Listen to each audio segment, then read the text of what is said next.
نحمده ونصلي ونسلم على رسوله الكريم أما بعد فأعوذ بالله من الشيطان الرجيم بسم الله الرحمن الرحيم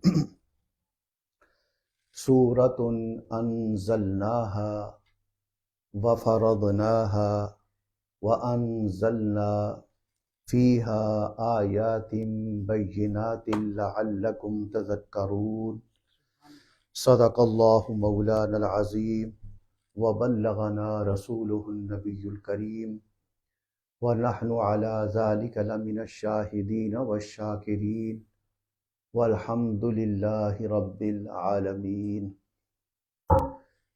نہایت ہی واجب الاحترام حاضرین و سامعین، آج کے اس رمضان المبارک میں نماز تراویح سے قبل درس قرآن سورہ کی آیہ کریمہ تلاوت کی ہے۔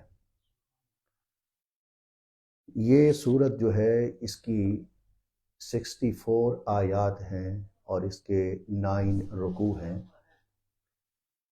اور یہ سورت حضور علیہ السلام پر مدینہ طیبہ میں نازل ہوئی۔ اسی بنا پر اس سورت کو مدنی کہا جاتا ہے۔ قرآن پاک کی ترتیب کے لحاظ سے یا ترتیب قرآنی کے اعتبار سے اس کا 24واں نمبر ہے، یعنی 23 صورتیں اس سے پہلے اللہ رب العزت نے بیان فرمائی ہیں، اور یہ 24ویں نمبر پر جو سورت ہے قرآن پاک کی، اس کا نام سورۃ النور ہے۔ اور بحساب نزول کے کہ جو صورتیں نازل ہوئیں اس اعتبار سے اس کا نمبر 102 یعنی 102 آتا ہے۔ تو اس کا مطلب یہ نکلا کہ اس سے پہلے 101 آیات جو تھیں، اس سے 101 جو صورتیں تھیں وہ اس سے پہلے نازل ہو چکی تھی۔ تو اس اعتبار سے اس سورت کا نام اللہ رب العزت نے کی پہلی آیت اس میں یہ ذکر کیا گیا نور کا کہ اللہ نور السماوات والارض۔ سبحان اللہ، سبحان اللہ۔ اللہ جو ہے یہ نور ہے آسمانوں اور زمین کا۔ تو اسی مناسبت سے اس سورت کا نام سورہ نور رکھا گیا، اور نور کا معنی روشنی ہے، اجالا ہے، برائٹ ہے، اور یہ ظلمت اندھیرے کی یہ ضد ہے۔ اگر یہ کہا جائے کہ یہاں اندھیرا نہیں ہے تو کیا مطلب نکلے گا؟ یعنی کہ روشنی ہے۔ اور اگر یہ کہا جائے کہ یہاں روشنی ہے تو پتہ چلے گا کہ یہاں اندھیرا نہیں ہے۔ تو یہ ضد ہے۔ یہ اتنی اہم صورت ہے سورہ نور کہ اس کے متعلق حضرت مجاہد رضی اللہ تعالی عنہ فرماتے ہیں کہ حضور علیہ السلام نے فرمایا کہ اپنے بچوں کو، اپنے مردوں کو سورۃ المائدہ کی تعلیم دو، اور اپنی بچیوں کو سورہ نور کی تعلیم دو۔ سبحان اللہ۔ جب یہ سورہ نور کی تعلیم ہوگی تو یہ ہمیں اس بات کی طرف رہنمائی کرتی ہے، یہ سورت نور کے اعتبار سے یہ ہماری یہ رہنمائی کرتی ہے کہ جب سورہ نور کا منشور یا سورہ نور کا قانون جس معاشرے میں نافذ کر دیا گیا، اس معاشرے کا ہر گھر جو ہے وہ سکون کی زندگی گزارے گا اور اس کا گھر نور سے روشن و منور ہوگا۔ سبحان اللہ، سبحان اللہ۔ آج جو ہم جس پریشانی کا شکار ہیں، یہ ساری کی ساری ان چیزوں کا یہ نچوڑ ہے۔ یہی وجہ تھی کہ سیدنا عمر فاروق رضی اللہ تعالی عنہ آپ نے اپنے دور حکومت میں یہ ایک حکم نامہ جاری کیا تھا، یا اس کو آرڈیننس کہہ لیں، جاری فرمایا تھا کہ سب لوگ سورہ مائدہ اور سورہ احزاب اور سورہ نور کی تعلیم حاصل کرو۔ سبحان اللہ۔ اس دور کے اندر سید عمر فاروق رضی اللہ تعالیٰ عنہ نے یہ حکم نامہ جاری فرمایا کہ لوگوں کو یہ 3 صورتوں کی تعلیم ضرور ہونی چاہیے. سورہ مائدہ جو 6 سپارے میں آتی ہے، اس میں اس کو پڑھو، اس کو دیکھو، اس کے اندر کس طرح زندگی گزارنے کے احکام بیان کیے گئے ہیں. ابتدا ہی ایفائے عہد سے ہو رہی ہے کہ یا ایھا الذین آمنوا اوفوا بالعقود، کہ وعدہ خلافی نہ کیا کرو. یعنی اندازہ یہاں سے لگا لیں کہ اس کا کیا، اس کے اندر کیا بیان ہوا ہے. سبحان اللہ. یعنی جانوروں کے حلال اور حرام ہونے کا ذکر اس میں کیا گیا، وضو کے احکام بیان کیے گئے، تیمم کا احکام بیان کیے گئے، شراب کے متعلق حکم آیا ہے، اور اسی طرح حابیل اور قابیل کا واقعہ ہے، چوری کی سزا کا ذکر ہے. تو یہ سارے واقعات سورۃ المائدہ کا میں ذکر کر رہا ہوں. تو یہ ان کو تعلیم دو. اور سورہ احزاب جو ہے اور سورہ نور، کیونکہ اس میں پردے کے احکام ہیں، تو ان کی تعلیم دو. تو اتنی ضروری چیزیں تھیں. آج جب ہم اس سے دور ہوئے تو ہم اسلام سے دور ہو گئے. جب اسلام سے دور ہوئے تو ہمارے گھروں کے اندر دیکھ لیں کہ آج کیا ہے، دین نہیں ہے. تو اس لیے فرمایا کہ اس کو روشنی کو حاصل کرو. تو اللہ رب العزت نے اس سورہ نور کو، اس کے اندر ایسے احکامات بیان کیے ہیں کہ جب بندہ پڑھتا ہے نا تو بندے کے رونگٹے کھڑے ہو جاتے ہیں، رونگٹے کھڑے ہو جاتے ہیں. حضرت ابو وائل رضی اللہ تعالیٰ عنہ فرماتے ہیں کہ ایک مرتبہ میں حج پر گیا، میرے ساتھ ایک ساتھی تھا. ہم نے وہاں پر حضرت عبداللہ ابن عباس رضی اللہ تعالیٰ عنہ کو دیکھا. یہ حضرت عبداللہ ابن عباس جو ہیں یہ حضور علیہ الصلوۃ والسلام کے چچا حضرت عباس رضی اللہ تعالیٰ عنہ ان کے بیٹے ہیں، حضرت عبداللہ ابن عباس. اور یہ ہجرت مدینہ سے 3 سال پہلے پیدا ہوئے. اور یہ فرماتے ہیں کہ مجھے حضور علیہ الصلوۃ والسلام کی، جب میں پیدا ہوا تو کپڑے میں لپیٹ کر حضور علیہ الصلوۃ والسلام کی بارگاہ میں لایا گیا تو آپ نے اپنے ہاتھ مبارک سے مجھے گھٹی دی پہلی. سبحان اللہ.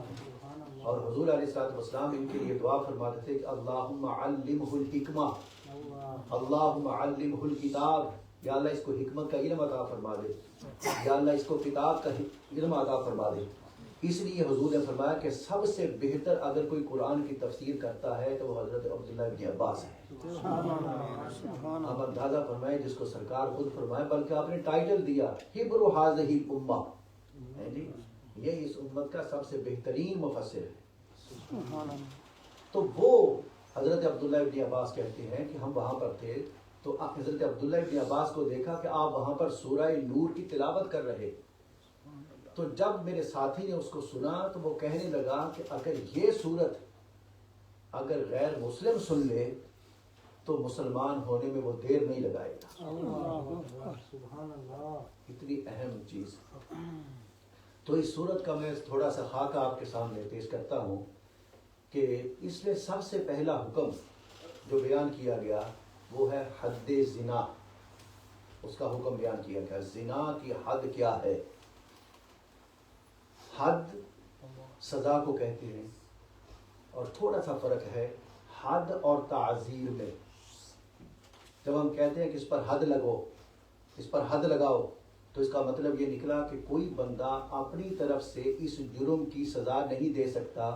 اس کی یہ ہے بلکہ اس جرم کی سزا شریعت نے جو مقرر کی ہے وہی اسے ملے گی.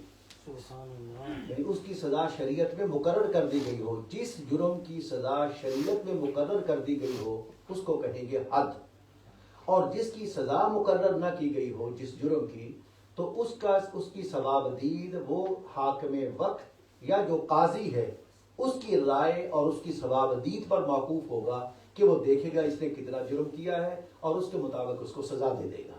مگر جو حد جب لفظ بولیں گے، اس پر حد جاری کی جائے تو اس کا مطلب یہ نکلے گا کہ اس کی سزا شریعت کے اندر مقرر ہے. تعزیر وہ قاضی کی رائے پر موقوف ہے. تو یہ تو سب سے پہلا جو حکم دیا گیا وہ حد زنا کا ہے کہ اس کی سزا کیا ہے. اور دوسرے نمبر پر کہ زانی مرد اور زانیہ عورت، زانی اور زانیہ، ان کے نکاح کے متعلق حکم بیان کیا گیا ہے. مثلا دونوں نے زنا کیا، مرد اور عورت دونوں نے زنا کیا، اور زنا کرنے کے بعد اب وہ نکاح کرنا چاہتے ہیں، یا ان کے زنا سے ان کے پیٹ میں بچہ ہو گیا، اب اس کی صورتحال کیا ہے، اس کے متعلق اس کا حکم دیا گیا. اب اس پر ڈیٹیل نہیں جاؤں گا، میں صرف احکام بیان کر رہا ہوں. جب ہم ترتیب میں آئیں گے تو اس پر گفتگو کریں گے. تیسرے نمبر پر حد قذف. حد قذف یہ ہے کہ کسی پر زنا کی تہمت بغیر ثبوت کے لگانا، اس کی سزا کا حکم بیان کیا گیا ہے. اس کے بعد ہے لعان، کہ اپنی بیوی پر زنا کی تہمت لگانا، اس کے متعلق حکم کیا ہے. خامد اپنی بیوی کو دیکھتا ہے ایسی حالت کے اندر کہ وہ کسی غیر مرد کے ساتھ اس حالت میں ہے، تو اس کے متعلق دین کیا کہتا ہے. اس کے بعد استیزان. استیزان یہ ہے کہ کسی کے گھر میں بغیر اطلاع کے یا بغیر اس کی اجازت کے داخل ہونے کی جو ممانعت ہے، اس کا حکم بیان کیا گیا ہے. سبحان اللہ. کہ کسی کو کسی کے گھر میں اس کی اجازت کے بغیر اور یا اس کو اطلاع دیے بغیر اس کے گھر میں داخل مت ہو. اس کے بعد مرد اور عورت کو اپنی نگاہوں کو اور اپنی شرمگاہیں جو ہیں اس کی انہیں حفاظت کا حکم دیا گیا ہے. اور اس کے بعد مرد اور عورت کو نکاح کا حکم دیا گیا ہے کہ جتنی جلدی ہو سکے نکاح کیا جائے. اس کے بعد یہ حکم دیا گیا ہے کہ اگر اسباب نکاح موجود نہ ہو، یعنی کہ اس کے پاس پیسے نہیں ہیں نکاح کے لیے یا رشتہ نہیں مل رہا ہے، ایسی صورت میں کہ اسباب نکاح موجود نہ ہو، تو پھر ان کو صبر اور ضبط نفس کی تاکید کی گئی ہے کہ پھر وہ صبر کرے اور اپنے نفس کو کنٹرول میں رکھے. سبحان اللہ. جس کے لیے حضور علیہ الصلوۃ والسلام نے فرمایا اگر ایسی صورت پیدا ہو جائے تو وہ روزہ رکھا کرے. پھر اس کے بعد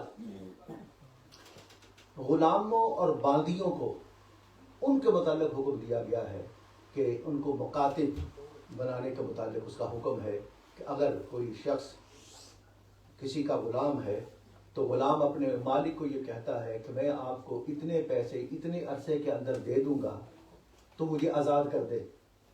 تو ان کے مابین جو معاہدہ ہو جاتا ہے اس کو مکاتب کا لفظ استعمال کرتے اس کا حکم دیا گیا ہے. اسی طرح پھر باندیوں کے متعلق کہ باندیوں کے زنا پر مجبور کرنے کی ممانعت کی گئی ہے. تو یہ آپ اندازہ لگا لیں، یہ میں نے موٹے موٹے جو اس کے اصول وہ آپ کے سامنے رکھے ہیں.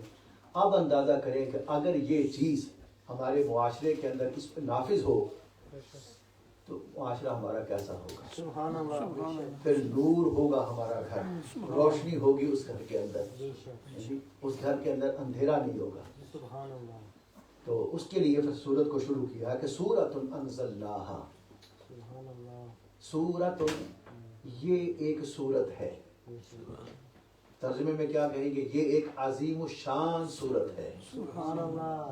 یہ جو تدبیر آخر میں آ گئی تو یہ عظمت کو بیان کرتی ہے. تو کہیں گے یہ عظیم الشان سورت ہے کہ انزلناہا، کہ اللہ فرماتے ہیں کہ اس سورت کو ہم نے اتارا ہے. انزلناہا ہم نے اتارا ہے، یہ نہیں کہ انزلتہا میں نے اسے اتارا ہے. سبحان اللہ. حالانکہ اللہ ایک ہے، اس نے کہا انزلناہا ہم نے اسے اتارا ہے.